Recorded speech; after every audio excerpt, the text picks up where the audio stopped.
Japan definitely has a perception about toxic work culture. They work long hours, a lot of people are mistreated in the environment, up to a point where there's a word in Japanese called Karoshi, meaning death by overwork. Japan might seem like the perfect vacation getaway, and while it definitely is like a lot of fun, there are huge underlying secrets that you may not know about how it is living inside this country. Hi, my name's Ethan, and today I'm going to be explaining to you guys why Japan's work environment has become negative and a toxic place to be a part of. Number one is unpaid overtime. In countries such as America, we have regular working hours, which is usually like a 9 to 5. You come home, spend time with your family, but not in Japan. The culture here has a uniform mentality. Everybody does things for the team rather than for themselves. So that leads to most people being expected to work unpaid overtime, especially if the job isn't finished. This is also because some of the lower ranking employees or the newer people want to prove to their boss that they're a hard worker. And people do it so much that it's actually become a standard in all of Japan. This habit leads to burnout and overwork.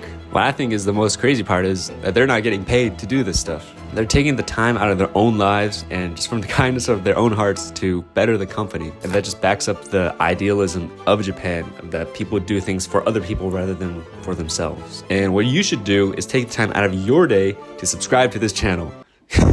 I try to post weekly and we're trying to hit 1,000 subscribers. So if we can make that happen, that'd be great. Anyways, let's go on to the second point. Number two is gender equality. Yes, I know it's 2023 and this shouldn't be a question anymore, but it still is in a lot of part of the world. Japan still has a very traditional mindset of gender roles where the guy gets the bread and the girl usually is a caretaker of the family. And this reflects in the workspace as well, where a lot of females aren't really getting those higher status roles. You see, most of the bosses in Japan are composed of mainly men. Females usually have secretarial roles or more assistant roles. And that's because Japan still thinks that when you think of a person of power, it's usually a male figure. Females are usually the caretaker of the family and they look over the kids while the men go out and get money so they can support the family financially. This mindset has led to limited career opportunities for females, where most of them are stuck with only a part-time job or a career that they're not really interested in. While this mindset has gotten better over the years, Japan still has a strong mentality about gender roles, and it might be hard to get accustomed to that if you decide on working in Japan.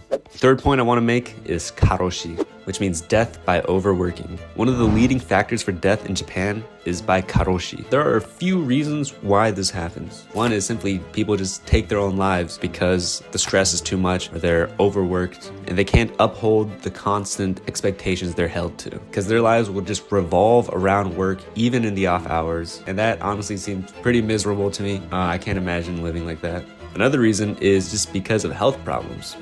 Under constant stress, people end up having heart attacks on the trains just because their body can't physically take the work anymore. They end up having heart attacks or hemorrhages or any kind of health problems relating to your actual body. And yet they're held to these constant expectations determined by their bosses. And it's just really hard for people to keep going sometimes. In 2014, the Japanese government added labor laws and regulations to combat this issue. They did it so companies would stop giving excessive overtime to these poor workers. And a campaign that they launched was Premium Fridays, where every last Friday of the month, workers can leave early from work. I don't know if that's enough. Tell me what you guys think about that campaign. I personally don't think that that's enough for these workers, because the issue is still happening.